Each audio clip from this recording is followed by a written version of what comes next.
What is up, guys? It is Joe. We're back. We're talking all about the Cats, specifically today, K-State football recruiting.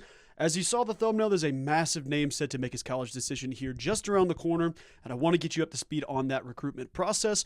But before I do, let me remind you real quick, be sure and take a few seconds out of your day to hit that subscribe button, as it does help us grow this channel, and it's the best way to support me as we continue that path to adding more K-State fans like yourself, like myself, and just have more people to talk ball with each and every day. It does help out immensely, and I do appreciate those who do.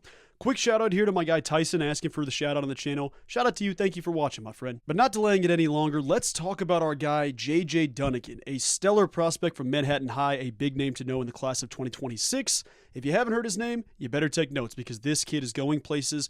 Ideally K-State, namely I mean the NFL. This kid is going to have an NFL career. But as of right now, it's time to talk about his college decision.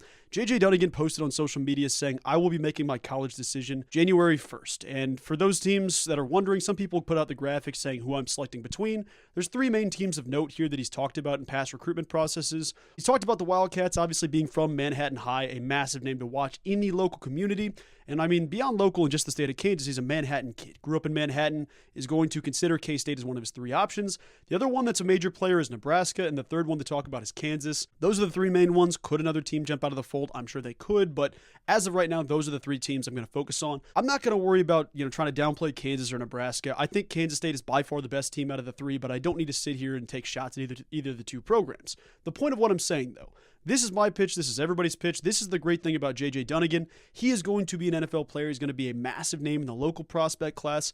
Currently, I'll read you some of his stats in terms of what he's done this past year, as well as what he's done in a recruiting sense.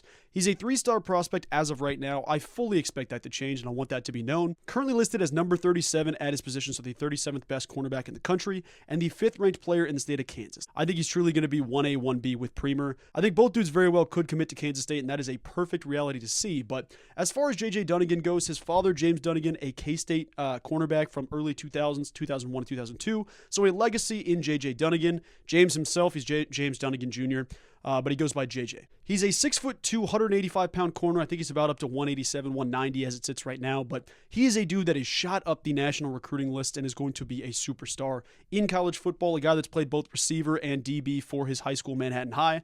Led him all the way to the state championship. They did lose to Gardner and Edgerton, who went back-to-back in the state championship for 6A, but regardless, JJ Dunnigan is a name to know. He plays basketball. He also runs track. The kid is a multifaceted athlete, a dude that plays offense, defense, special teams as well. He had a couple of returns to the house for JJ Dunnigan. He's a dude, when you watch the highlight tape, you see him pop. He had a great matchup with the Desan Brame, a Tennessee commit, a guy that K-State was working hard to flip ahead of the Lincoln Cure commitment. But Desan Brame, the only school that really stopped him all season long was Manhattan. And I mean, stopped is adjacent. They did win the football game, but JJ Dunnigan was a big part, going toe-to-toe with a top 200 athlete in the state, or in the country, and a top 3 athlete in the state in Desan Brame. Now, moving on to JJ Dunnigan specifically, there's a couple of reasons you want the kid. Obviously, it means a lot for the local talent. You think about what it is in terms of impact, in terms of what it means like as a flag-bearing commitment for the next class.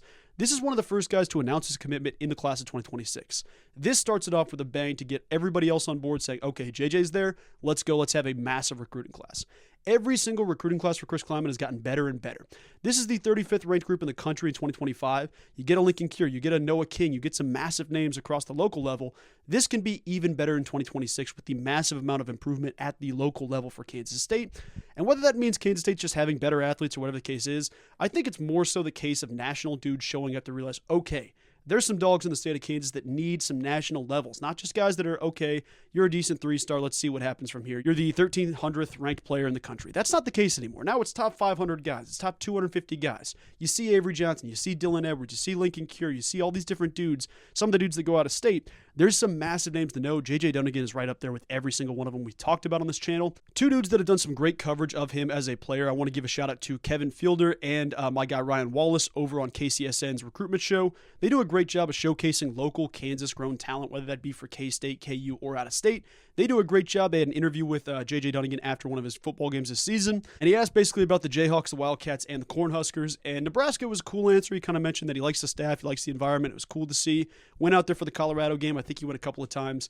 At Kansas State, when they were brought up, he had a massive smile on his face, and it was really cool to see. Now, that stuff's not always a giveaway. It's never a situation where it's just as easy to say, wow, he smiled for Kansas State, he didn't for Nebraska. I'm not going to sit here and say that's the reason he's committed to Kansas State, but the local ties, the NFL development, this is a perfect addition for Kansas State, and you got to think about some great things going on for them. I think specifically in the class of 2025, the massive thing, you landed the top-ranked player, or the top two, I guess, if you want to go 1A, 1B, with Andrew Babalola, who went to Michigan. You landed Lincoln Cure. That is the perfect selling point. You landed Avery Johnson, a perfect selling point. You brought Dylan Edwards back. You developed guys in the local Kansas area. Like, think about this. A dude at your position, Jacob Parrish, who is a smaller dude, an underranked, under-recruited guy, is now stating his intentions to enter the NFL draft, and on most boards, he's a top 100 prospect in the eyes of most NFL dudes that make a ton of money. It also helps to have a guy that chose to stay local in Damian Ilalio and has developed into one of the best nose tackles in the Big 12 Conference and in the country. I mean, that dude is a pit bull. Also happens to be just a great dude who is a perfect representation of Kansas local football, of Kansas State football. It's pretty cool to see. So Damian Ilalio definitely deserves his flowers real quick. But he's a great recruiter in the sense because you have a guy that played at his high school. He did the same high school as JJ Dunnigan, stayed home, worked his tail off, is going to be on NFL radars here at the end of next season. You have multiple prospects from the state of Kansas. You have Avery Johnson, a guy that can sell the vision. You can sell, hey, look what it means to stay home and develop and compete here. Rather than going somewhere else, we're building up someone else. Look what kind of impact we can have at the local level. What that means for the guys behind you, the guys alongside you, for your teammates, for everybody in the state. Look what we can do at Kansas State. This is the premier program in the state of Kansas. This is where people want to be to go compete for a national championship. We can do that through local prospects, through guys in the transfer portal coming home. We can do all this stuff and more, as well as developing you on your journey to the NFL. And for JJ Dunnigan, he's starting at such a high ceiling already. And look no further than some comments made by our guy Ryan Wallace, who said, legitimately, this dude has NFL ball skills already. Like, he's got such a high floor already that he can step in as a freshman and play, and Kansas State's shown as a program that says, hey, we're going to let you play. If you were the best in that room, it doesn't matter if you're a freshman or a senior, you're going out there to play. Think about Zayshawn Rich this past season. Think about some of the times you threw in VJ Payne in the secondary. Obviously not a corner, but you played him as a true freshman in the Sugar Bowl versus Alabama.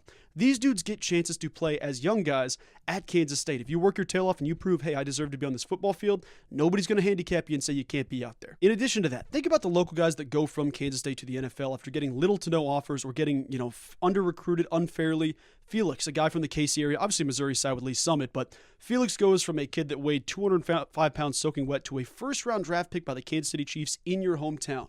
What a beautiful story. You develop that guy into a back-to-back Big 12 Defensive Lineman of the Year, Big 12 Defensive Player of the Year. Then you look at a guy like Cooper Beebe, who is a stud, comes to Kansas State as a small, underranked guy at the defensive tackle position, switches to O-line, becomes the best offensive lineman in Kansas State history. I feel comfortable in saying that. He now conveniently is the starting center for the Dallas Cowboys, who didn't play center at all during his time in college, but he still developed talented enough at every other spot on the offensive line to work in that spot and earn that bid from one of the, historic organizations in the NFL. Obviously, the Cowboys not playing great this year, but you get Cooper Beebe, who has done everything we expected already at Kansas State, now moving on to the NFL level and doing more of the same there. Then you look at the secondary, even just out-of-state guys as well. You look at guys that have come into Kansas State and have had NFL careers. Obviously, I mentioned Jacob Parrish. He's going to have an NFL career. On this current team, Marquise Siegel will have an NFL career. These are guys that are leaving this season going to the NFL. Then you look back, you think about a Julius Brents, you think about a Russ Yeast, you think about an AJ Parker, you think about an Echo Boydo, a DJ Reed. Reggie Stubblefield, the Sauce Boss, was one of the best players in the Canadian Football League, has an opportunity to go to the NFL. Multiple guys that come to Kansas State are going to have better lifelong 10-plus year NFL careers because they made the right choice. Dunnigan has that opportunity to stay home, be a legacy, come to Kansas State, and go to play for Big 12 championships, national championships, represent the state you love. Because I think about this, everybody and their brother thought Lincoln Cure was flipping to Oregon. With these guys that grew up in the state of Kansas, there's different values, different morals, different meaning to playing at home, playing at a state you love, and having elite development from a coaching staff that loves you, utilizes you, and understands what it means to be a kid from the state of Kansas. Taylor Brad is the best recruiter in the state for a reason. He knows what these guys want. He knows what Kansas State kids want to do, and it's a big deal for sure. So JJ Dunnigan, someone to watch. We're only a couple weeks away from his decision. It's a recruitment that I don't think people expected this early to come to an end. Something that I thought multiple people were pushing out down the line saying what happens as a senior. He's only going to skyrocket from here, folks. If the Wildcats get him now and can keep him committed, this is a huge deal, and JJ Dunnigan is going to be a household name regardless of where he goes. It could be, he could go to FIU or he could go to Longwood. He could go to anywhere in the country. This dude will find his way to the NFL. He's that good. Dunnigan is a massive name to keep your eyes on. Go show him some love on social media. Let him know that Kansas State wants him bad. I mean, we do. Everybody does, and I think there's already been a lot of love sent his way, but be sure and take some time to send him some flowers because he absolutely deserves it, and I will update you as that process continues. January 1st, we'll talk about it in the new year, folks. But guys, thank you so much for watching. I appreciate all of you, and I will talk to you soon. Go Cats!